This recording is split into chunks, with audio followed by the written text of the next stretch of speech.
Eu estou de volta e eu não estou sozinha hoje, minha gente. Eu quero saber de você.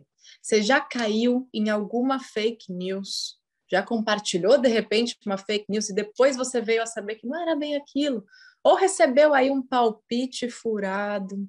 Olha, gente, vocês sabem que depois que eu me tornei mãe, eu fico com as minhas antenas ligadas, com muito cuidado, porque o que vem de informação para a gente todos os dias não dá nem para a gente contar nos dedos, né? Então é importante a gente trazer informação segura, informação de qualidade, fechar aí um pouco essas portas de fake news e olha, mais do que nunca, eu quero que vocês possam contar com a gente também aqui no canal. Vocês sabem que eu faço parte da campanha Mais Que um Palpite, que é uma iniciativa da Sociedade Brasileira de Pediatria, SBP, e da Pfizer, para combater essas fake news em relação à saúde infantil. O que a gente quer também? Empoderar você, que é mãe, que é pai, que é tia, que é madrinha, empoderar essas famílias para que a gente troque informações seguras, para que vocês se sintam em boas mãos daquilo que está sendo transmitido. É essa a ideia. E hoje quem vem comigo, na verdade, já é de casa aqui no canal, é o Dr. Renato Kfouri.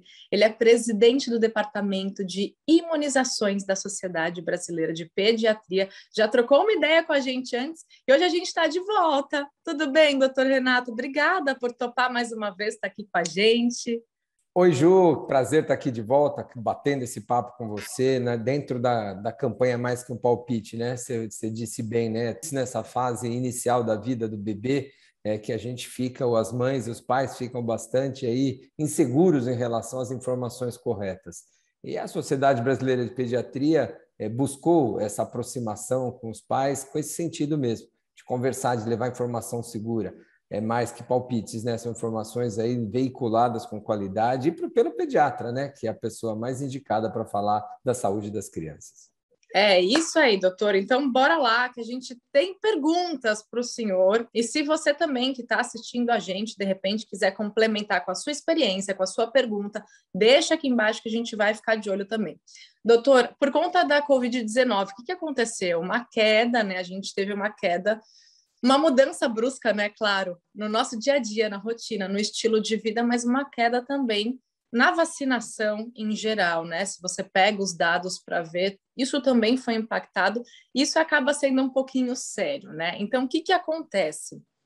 As crianças acabaram expostas a doenças que são evitáveis, né? Com a vacina como sarampo, coqueluche, pneumonia, meningite, né? Que a gente já falou aqui, que eu já tive meningite, então quando até me vieram com essa proposta de fazer parte da campanha Mais Que um Palpite, eu falei, olha, eu como já tive, eu faço questão de levar essas informações adiante, porque é muito grave, é muito sério, e a gente quer aqui amenizar tudo isso e trazer informações. Então, qual que é a orientação para a família, né? Para essas famílias nos cuidados de volta às escolas, né? A gente tem também que entender quais são as diferenças, de repente, de recomendações, de acordo com a idade da criança, como fazer agora com esse retorno, né, aos poucos da vida normal, sendo que de repente a gente se embananou lá com o calendário de vacina e está um pouquinho atrasado.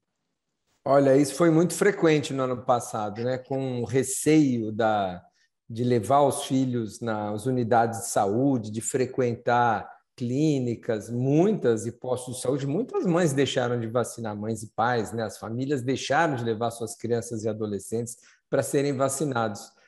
Não perceberam, não foi comunicado adequadamente que a vacinação é um serviço essencial, né? Que não podia ter sido abandonado. Também tivemos dificuldades de acesso, os postos, alguns não estavam preparados para atender essas crianças com segurança, mas hoje a coisa mudou.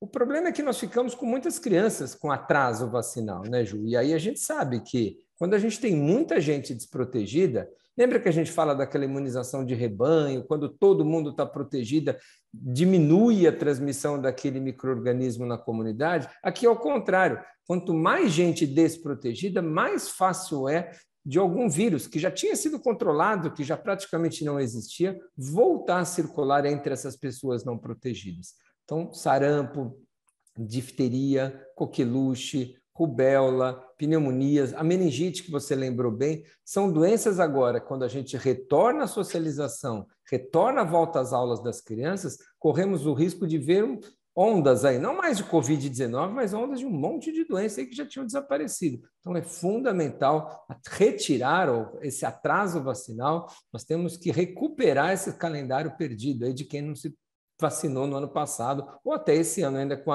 com o distanciamento. Vamos fazer esse retorno seguro para nossas crianças. Doutor, e assim, se a mãe, o pai ali tem dúvida, por exemplo, nossa, eu tô com algumas vacinas atrasadas, por onde começar? Como que funciona isso? Conversar com o pediatra mesmo, caso não tenha, de repente, acesso a um postinho de saúde, eles conseguem orientar, o que o doutor sugere? Depende do número de vacinas em atraso. Quando você tem muitas doses em atraso, às vezes é preferível fazer um calendário escalonado. Olha, vamos fazer 2, 3 hoje, daqui 15 dias você volta para fazer mais 2, ou daqui um mês você faz mais 3. Algumas vacinas precisam guardar algum intervalo entre umas e outras. Outras não, podem ser feitas com qualquer intervalo.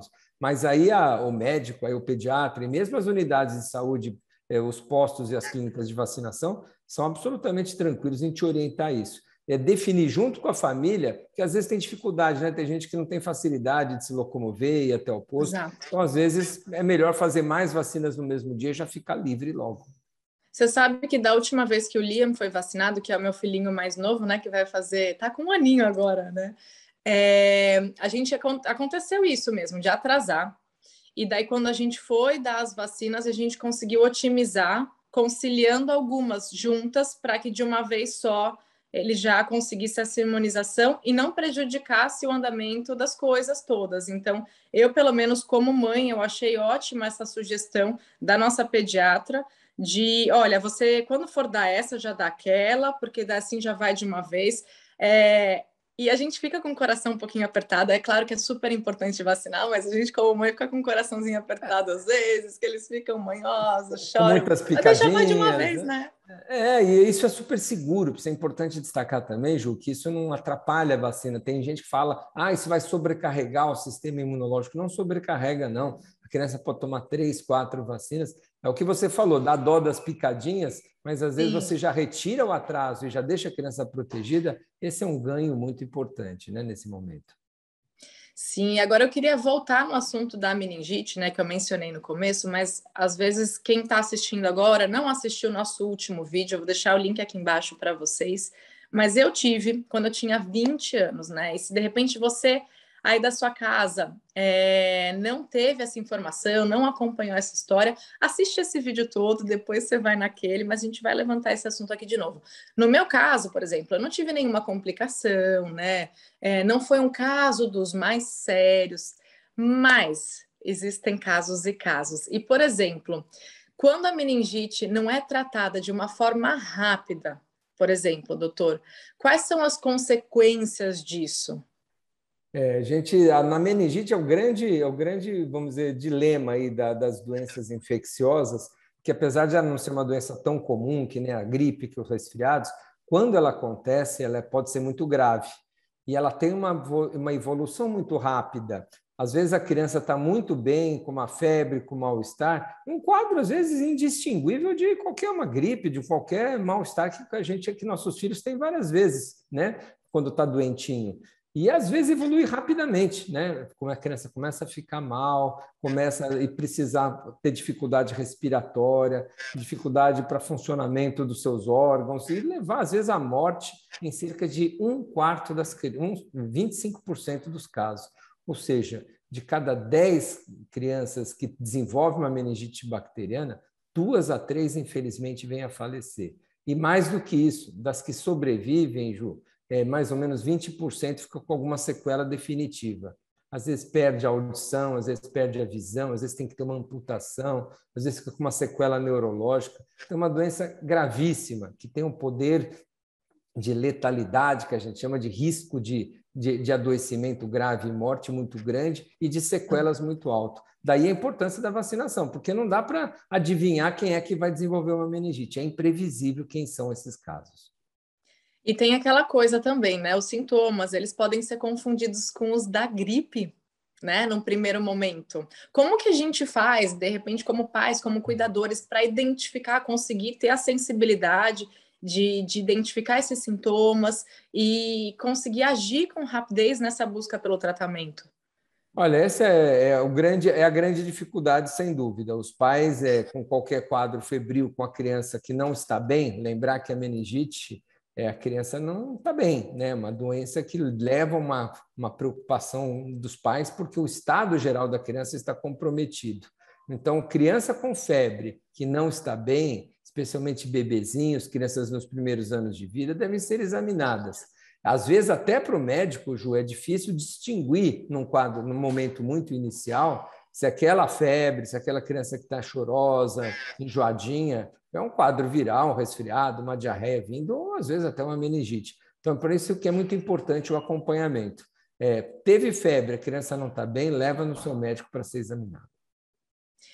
No meu caso, olha só, eu tinha 20 anos, eu já sabia me comunicar, né? O bebezinho não sabe falar ali, ele se manifesta com o choro, né? Aquele choro sofrido. Eu tinha 20 anos, já sabia me comunicar, e eu com uma febre alta, e tomando remédio para febre e não baixava, ou ela voltava com força total. Eu fui no hospital, pelo menos assim, eu observei que aquilo não era o meu padrão, não era o meu normal. Deu 1 dia, 2 dias, eu fui para o hospital mesmo. E indo para o hospital, nem me deixaram mais voltar para casa, porque realmente precisava ser investigado. Não foi logo de cara que veio o diagnóstico, mas Comum isso. felizmente eu estava, né, já num ambiente em que podia ser tratada, fizeram os exames necessários para constatar, né, para ter o diagnóstico. Mas que susto! Imagina uma criancinha, né? Por isso que é importante a gente ter essa sensibilidade. De às vezes não ser leviano demais com alguma coisa que está se estendendo. A gente, como pais, tem que dar esse passo à frente para conseguir falar por eles, né, agir por eles. E, doutor, a gente sabe, né, felizmente, que a vacinação é o melhor método de prevenção, de fato. Mas como que acontece o contágio da doença, né? Como que a meningite se passa, como que se pega, como que isso funciona para a gente entender um pouquinho melhor?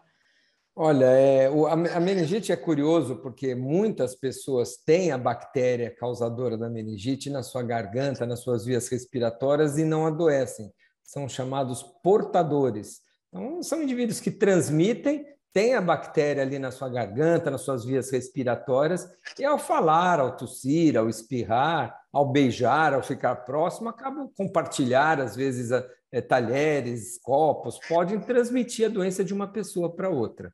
E essa bactéria que transmite, como eu disse, ela é uma doença que não é tão frequente, ela é meio rara. Mas quando você tem um organismo mais vulnerável, seja porque é uma criança pequena, ou porque teve alguma infecção prévia, um resfriado, ou às vezes até porque tem um comprometimento mesmo do seu sistema imunológico, essa bactéria que em alguma pessoa não causa nada, ela fica ali só passeando, naquela bebê mais vulnerável, naquela criança, ela pode sim causar a meningite, chegar na forma invasiva que a gente chama, não fica ali só nas vias respiratórias, invade a nossa corrente circulatória e chega no nosso sistema nervoso. É assim que transmite a doença. A maioria das pessoas tem a bactéria da meningite e nem sabe, mas algumas delas que acabam recebendo essa bactéria de outras acabam desenvolvendo a meningite. Esse é a grande via de transmissão, é de pessoa para pessoa, de indivíduos que têm e nem sabem para os indivíduos mais vulneráveis. Pois é, e aí a diferença de um corpo, né, uma pessoa que está vacinada, um bebê, um adulto, não importa, até mesmo porque eu lembro que o senhor falou no último vídeo que muitas vezes os jovens, né, que são os maiores portadores mesmo e estão ali circulando, então desde que a gente esteja imunizado, que a gente esteja vacinado, a gente pode ficar com o coração mais tranquilo, porque também a gente não quer fazer, deixar ninguém desesperado por aí. O que a gente quer que vocês Exato. entendam como que funciona e os caminhos para se manter protegido, né? E essas vacinas que a gente dispõe hoje, Ju, que a gente está falando de vacinas, elas servem na criança tanto para proteger da doença e no adolescente, além de proteger da doença, você lembrou bem, os adolescentes são os que mais transmitem a doença na comunidade. Então, essas vacinas que a gente hoje dispõe para meningite do tipo bacteriana, elas previnem não só que o adolescente adoeça, mas que ele seja um transmissor também da bactéria. Então, a gente protege indiretamente. Protege diretamente ele que está vacinado, o adolescente, e indiretamente os outros, porque se ele não transmite, os outros acabam sendo protegidos também. Então, uma estratégia muito boa incluir os adolescentes na vacinação de meningite, porque a gente tem o benefício duplo da proteção dele e daqueles que estão ao seu redor. Tem que pensar no coletivo sempre, né? E uma É outra doença, assim, que pelo menos para os pequenos pode ser bem preocupante, é a pneumonia, né? Doutor, como reconhecer, então, falando de pneumonia, os sintomas, o que a gente tem que ficar atento, como que ela se desenvolve? Olha, as infecções das vias respiratórias são as doenças mais comuns na infância, né? Se perguntar para quem está nos acompanhando aí, as mães, o que o bebê mais tem é o tosse, é o catarro, é o resfriado, é a infecção de ouvido, é a sinusite, e a pneumonia é uma delas, né? É também uma infecção nas vias respiratórias. As crianças muito pequenininhas, Ju, ela não tem um sistema imunológico ainda muito, vamos dizer, preparado para se defender de todos esses agentes. É por isso que as doenças respiratórias são muito mais comuns nos extremos das idades, né? Na criança muito pequenininha e no velhinho. Porque o sistema imunológico de ambos, um porque ainda é imaturo e outro porque já perdeu sua capacidade ali, ótima de defesa, acabam deixando esses grupos mais sensíveis, mais vulneráveis a desenvolver doenças respiratórias. Então, todas elas. Mas a pneumonia em especial, ela é mais grave, porque ela é uma bactéria que, do mesmo jeito que ela poderia, como na meningite, atingir o sistema nervoso, ela atinge o nosso pulmão, ela forma uma infecção, como se tivesse áreas com pus ali dentro do pulmão e atrapalha muito a respiração.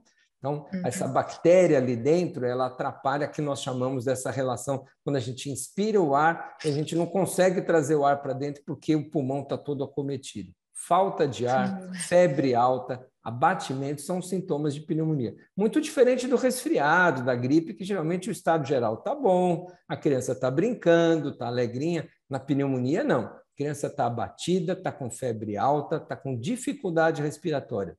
Esses são sinais de alerta aí para os pais quando desconfiar de uma pneumonia.